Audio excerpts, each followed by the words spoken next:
اپنوں کی غلامی میں آ گئے ہیں. ہم کوئی فری سٹیزن تو نہیں ہیں آج. آپ پوچھیں اپنے آپ سے, آپ ہیں؟ پوچھیں ذرا, پوچھ کے دیکھیں آپ. جس پارلیمنٹ کے ممبر ہم بنے ہوئے ہیں وہ پارلیمنٹ کتنی خود مختار ہے. مجھے لوگوں سے پتہ لگتا رہتا ہے کہ وہاں اس پارلیمنٹ کو کوئی اور چلا رہا ہے.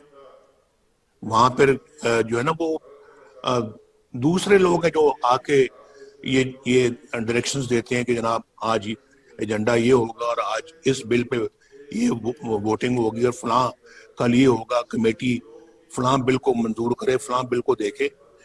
تو یہ میں سب جو ہے نا یہ میں سمجھتا ہوں کہ یہ بہت جو ہے نا وہ ہے سوچنے والی باتیں یہ کہ ہم نے تو یہ ہماری تو اسمبلی بھی اب معاف کیجئے گا کمپرومائزڈ. تو اس میں انفارچونیٹلی جو ہے وہ ہماری عدالتوں کا آپ نے دیکھ لیا حال. جو محمد بشیر صاحب کی جو کورٹ تھی, وہ کردل صاحب وہاں سے نکل رہے ہیں اور وہ اس شاباش اس جرنلسٹ کی جس نے اپنا ان سے پوچھ لیا کہ جناب آپ یہاں کیا کرنے آئے تھے اور آپ یہاں پر کس کو ملے ہیں, اور ہمیں بھی اجازت دے دیں کہ ہم بھی جج صاحب کو مل سکیں. اور وہ کتاب سے وہ منہ چھپا رہا ہے اپنا. کیا ضرورت تھی چھپانے کی اگر دل میں چور نہیں تھا؟ دل میں چور تھا تو منہ چھپایا نا. بات کرنے کی, جواب دینے کی ہمت نہیں تھی کیونکہ سوال صحیح پوچھے جا رہے تھے. تو اس طرح سے جو کیا یہ پھر صحیح ہے؟ اور پھر جو ہے وہ میں کیا یاد کراؤں اب, جو یہ ملک ارشد صاحب لے کے گئے ہیں, جو کہہ گئے ہیں, ایڈمٹ کر گئے ہیں کہ میں نے انڈر پریشر جو ہے نا یہ فیصلہ سنایا ہے. اور وہ فیصلہ تو اپنی جگہ پہ ابھی اس جج کو تو فارغ کر دیا ہے, وہ ڈسمس ہو گیا ہے, فیصلہ برقرار ہے. الٹی گنگا بہ رہی. اور اسی فیصلے پہ میری بیل کا مسئلہ اٹکا ہوا ہے, اندازہ کیجئے آپ. اور میری بیل بھی اسی یعنی کہ جو جج ڈسمس ہو گیا ہے, جس کے بارے میں سینئر جوڈیشری نے یہ کہا تھا کہ ہمارے سر شرم سے جھک گئے ہیں اس بندے کا جو کردار ہے. تو اسی بندے کا فیصلہ قائم ہے, لیکن وہ بندہ جا چکا ہے کیونکہ اس کو سزا ہو گئی ہے اور فیصلہ ہمارے سر پہ ابھی تک لٹک رہا ہے. تو میں آپ سے یہ کہنا چاہتا ہوں کہ یہ عوام کو مہنگائی سے جو کچل دیا ہے, کیا یہ صحیح ہے؟ اور اس کے بعد یہ میں اس معاملے میں بالکل جو ہے وہ یہ رائے رکھتا ہوں کہ سابقہ جو آپ کی اپنا جو ڈی جی آئی سے ہی تھے ظہیر الاسلام صاحب, انہوں نے کیا کیا آپ کو تو معلوم ہی اچھی طرح سے کہ انہوں نے جناب کہا کہ جی نواز شریف صاحب آپ استعفیٰ دے دیں, پیغام بھیجا اور آپ گھر چلے جائیں. اور یہ دھرنوں کے دوران کی بات ہے, دھرنوں کی اس پیریڈ کی بات ہے کہ جی I should step down and go home.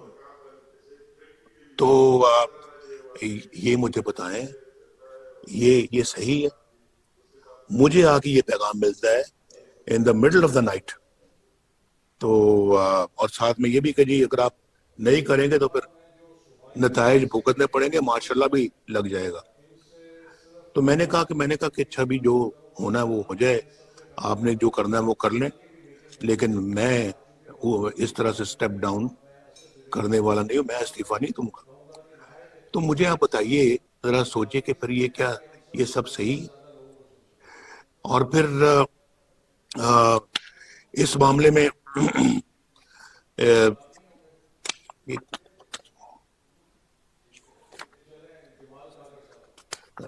معاف کیجیے گا, دوسرا یہ دیکھیں کہ یہاں پہ بیان دیا جاتا ہے کہ جرنیل فوج کا سیاست میں کوئی کردار نہیں ہے اور فوج جو ہے وہ سیاست میں کوئی حصہ نہیں لیتی، تو کوئی مداخلت نہیں کرتی، تو پھر مولانا غفور حیدری صاحب نے جو کہا کہ مجھے جنرل باجوہ نے بلایا، چیف آف آرمی سٹاف نے مجھے بلایا اور مجھے کہا کہ جی آپ یہ دھرنا بند کریں، ہم جو نواز شریف کے خلاف کر رہے ہیں آپ اس کے مداخلت نہ کریں۔ پھر یہ تو کون سی سیاست رہے گی جس میں آپ مداخلت نہیں کر رہے، اور آپ کیوں نواز شریف کے خلاف کوئی ایکشن لے رہے ہیں یا کوئی کارروائی کر رہے ہیں؟ ذرا مجھے پتہ لگنا چاہیے اس بات کا۔ تو کیوں کر رہے ہیں؟ آپ کا تو یہ کام ہی نہیں ہے، آپ کا تو یہ پیشہ ہی نہیں ہے، تو آپ یعنی کہ کیوں آپ نے پھر یہ بات ان سے کہی؟ اور اگر آپ نے نہیں کہی تو پھر آپ نے کیا اس کی کوئی کانٹرڈکشن دی ہے؟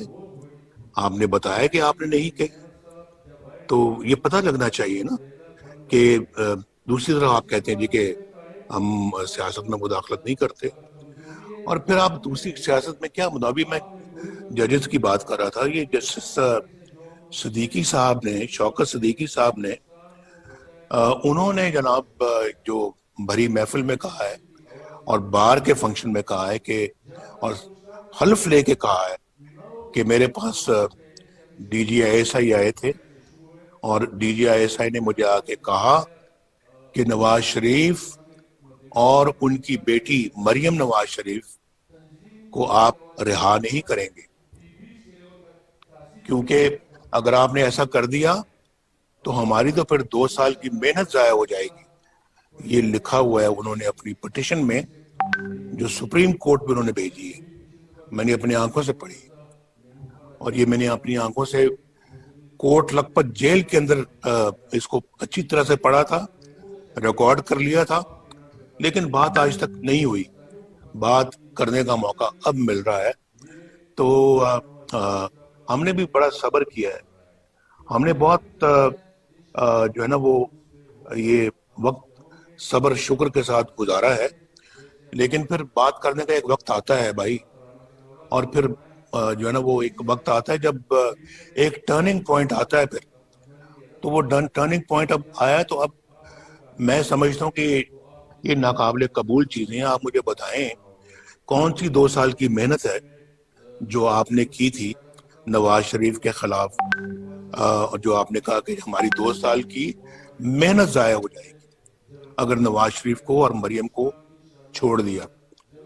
الیکشن سے پہلے مجھے بھی اندر کر دیا، مریم کو بھی اندر کر دیا، اور الیکشن میں دھاندلی کر دی۔ یہ سب کچھ کون کر رہا تھا؟ ابھی تو شاید خزان عباسی صاحب کی گورنمنٹ ختم ہوئی تھی، کیئر ٹیکر گورنمنٹ تھی، کیئر ٹیکر گورنمنٹ کر رہی تھی یا کیئر ٹیکر گورنمنٹ کے پیچھے کوئی اور کر رہا تھا؟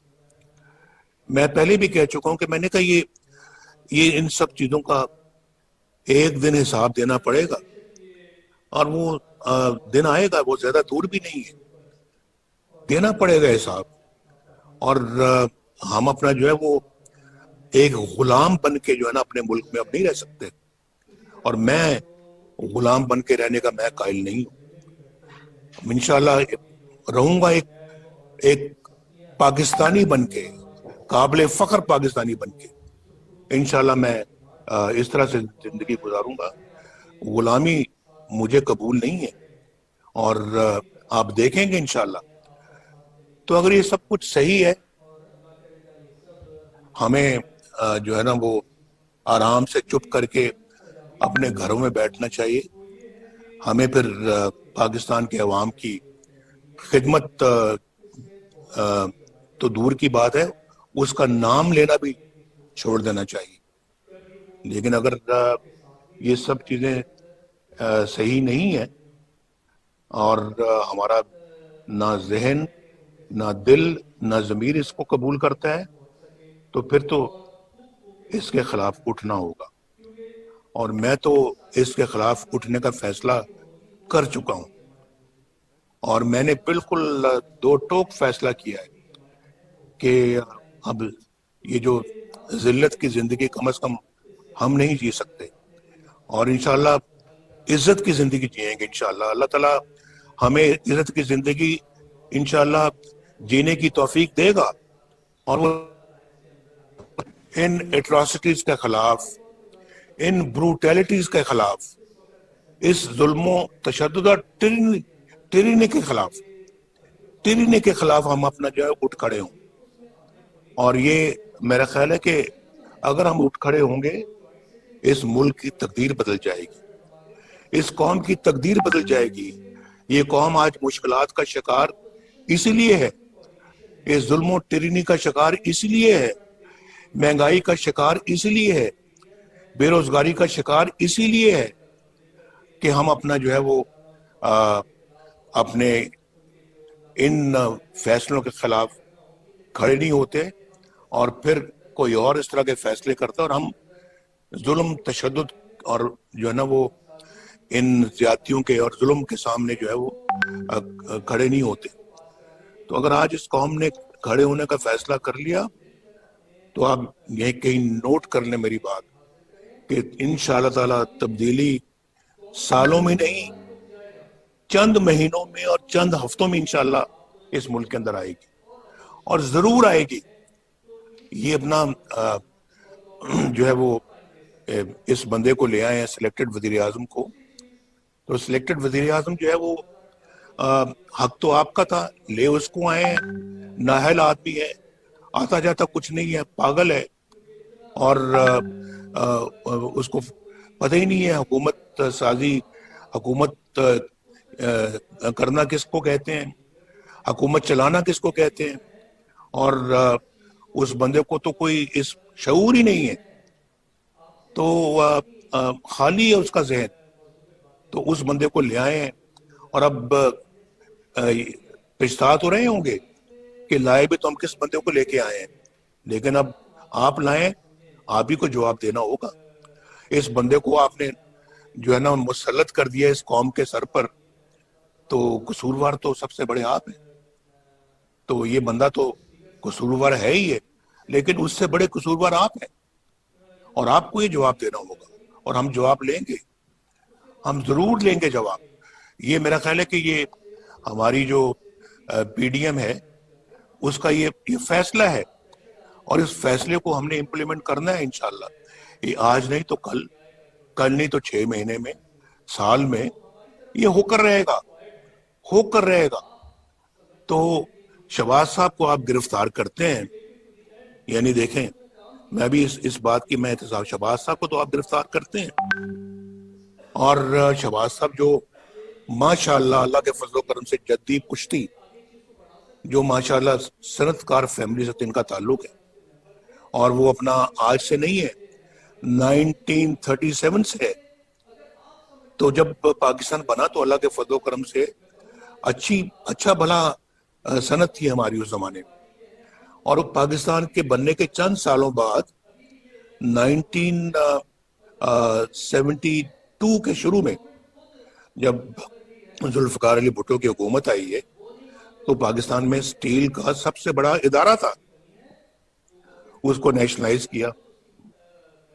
شہباز صاحب جو کہ ایک انڈسٹریل بیک گراؤنڈ سے ہیں، اور ماشاءاللہ اس زمانے میں اللہ کے فضل و کرم سے ہمارا جو کاروبار تھا 1972 میں اربوں روپے کا کاروبار تھا، اربوں کا۔ آپ ریکارڈ کی بات ہے، میں غلط نہیں کہہ رہا، ہزاروں لوگ تھے جو کام کرتے تھے ہمارے فیکٹری میں۔ تو اس کو تو آپ نے پکڑ لیا کہ آپ کے ذرائع جو ہیں وہ میچ نہیں کرتے، آپ کے جو ہیں وہ اس سے آپ کے اخراجات سورسز سے میچ نہیں کرتے۔ تو بھائی مجھے تو سمجھ نہیں آتی کہ کیوں نہیں میچ کرتے۔ تو آپ نے آصف سلیم باجوہ، جنرل آصف سلیم باجوہ، اس کو تو آپ نے پکڑا ہی نہیں، پکڑا آپ نے شہباز شریف کو لیا ہے۔ پکڑنا تو اس کو چاہیے تھا آپ کو، جس نے پچھلے 15-20 سالوں میں پتہ نہیں کہاں سے ریسورسز، کروڑوں روپے، اربوں روپے کے اثاثے بنا لیے ہیں آپ، اور وہ بھی ملک سے باہر بنائے ہیں آپ نے اثاثے۔ پکڑے گئے ہیں، اور اس پہ تو یہ وزیر اعظم جو سو کالڈ وزیر اعظم ہے، اس کا استعفیٰ بھی ایکسیپٹ کرنے کے لیے تیار نہیں ہے، اور اس کو کلین چٹ دے دیے، سرٹیفکیٹ دے دیا ہے، جیسے کہ انہوں نے عمران خان صاحب نے جو ہے وہ جو ثاقب نثار صاحب سے کلین چٹ حاصل کی تھی، اس کو بھی کلین چٹ دے دیے. میں بنی گالہ کی بات کروں، اور اس کو انہوں نے عاصم سلیم باجوہ کو کلین چٹ دی ہے کہ آپ جی بہت محترم ہیں، آپ تو بالکل صحیح ہیں، دیانتدار ہیں، بہت اچھے ہیں، لیں بیٹھیں، آپ نہیں باہر جا سکتے، آپ نہیں چھوڑ سکتے. اور شہباز صاحب کو پکڑ کے اندر کر دیا ہے. تو بھائی ان چیزوں کو ہم دیکھ رہے ہیں، روز روز دیکھ رہے ہیں، اور پھر ہم اپنا جو ہے اس کے باوجود جو ہے وہ جدوجہد نہیں کریں گے اس ساری ناانصافی کو، بے انصافیوں کو بدلنے میں، اس سارے زیادتی اور ظلم کو ختم کرنے میں، اس سارے جو ہے وہ ایسے نظام کو جو کہ اپنا ریموٹ کنٹرول کے ذریعے سے چلایا جا رہا ہو، اور جو کسی کی حق تلفی کر کے کسی اور کو بٹھایا گیا ہو، تو میں یہ سمجھتا ہوں کہ اس کے خلاف تو کھڑا ہونا، تو ہمیں تو ہمارا قرآن بھی یہی ہدایت کرتا ہے. اور پھر کہتا ہے کہ ایک دفعہ جب آپ باطل کے خلاف کھڑے ہو تو پھر پیچھا نہیں دکھانا. تو ہم انشاءاللہ پھر اب پیچھا نہیں دکھائیں گے. میں بالکل جو ہے وہ سمجھتا ہوں، لیکن کہ بعض حضرات شاید بہت وزن نہیں اٹھا سکتے، لیکن میرا یہ خیال ہے کہ اگر دل ذرا بڑا کر کے تھوڑا وقت اگر مشکل اگر آتی بھی ہے، اس کو برداشت کر کے، تو اگر اپنا کردار اگر ادا کریں گے تو انشاءاللہ اس قوم کی تقدیر دنوں میں بدل جائے گی، ان سب مصیبتوں سے نجات مل جائے گی، اور یہ جو غلامی ہماری جو چل رہی ہے، یہ غلامی کا دور ختم ہو جائے گا، یہ غلامی ختم ہو جائے گی. یہ میں اللہ کے فضل و کرم سے دعوے سے کہتا ہوں. یہ بات صرف تھوڑا سا اپنے اندر حوصلہ ہم نے پیدا کرنا ہے، اپنے عزم کے اندر جو ہے وہ مضبوطی پیدا کرنی ہے، اور اگر ہم نے یہ کر لیا تو بہت جلدی انشاءاللہ حالات تبدیل ہو جائیں گے. میں چاہتا ہوں کہ آج اپنا جو ہے وہ کل آپ کی میٹنگ ہوئی ہے اپنا وہاں،